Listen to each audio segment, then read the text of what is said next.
গতকাল মুখ্যমন্ত্রী আবার ধর্নায় বসছেন দাদা, গতকাল মুখ্যমন্ত্রী আবার ধর্নায় বসছেন, কিন্তু বোঝা যাচ্ছে যখন ডাক্তাররা আন্দোলনে বসেছিল তখন তার থেকে ছোট জায়গা নিয়েছিল, তখন পুলিশের অসুবিধা ছিল। এখন এখন তো পুলিশ মুশকিল হচ্ছে, তো পুলিশ তো দলদাস কৃতদাস হয়ে গেছে। পুলিশকে সেই পুলিশ আছে, সেই পুলিশ নেই। পুলিশ এখন তৃণমূলের ওয়ার্কারদের থেকে বড় ওয়ার্কার হয়ে গেছে। তো সুতরাং তাদের বলার ক্ষমতা আছে নাকি?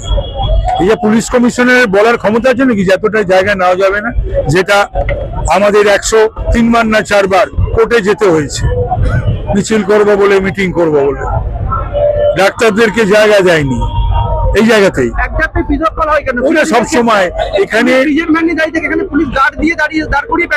হ্যাঁ, এখানে পুলিশ সকাল থেকে, আমি এখান দিয়ে 2 বার যাতায়াত করেছি, আমি দেখেছি পুলিশ এখানে দাঁড়িয়ে থেকে গার্ড দিয়ে সমস্ত কিছু করতে হবে। কারণ পুলিশ তো এখানে যে একটা নিরপেক্ষ প্রশাসন নয়, পুলিশ এখানে একটা দলদাস, তৃণমূলের হয়ে যা করা যায় এবং যেটা করতে অনেক সময় হয়তো অনেক তৃণমূল কর্মীও মানে ইতস্তত করে, দ্বিধা হয় তাদের, সেটা পুলিশের হয় না।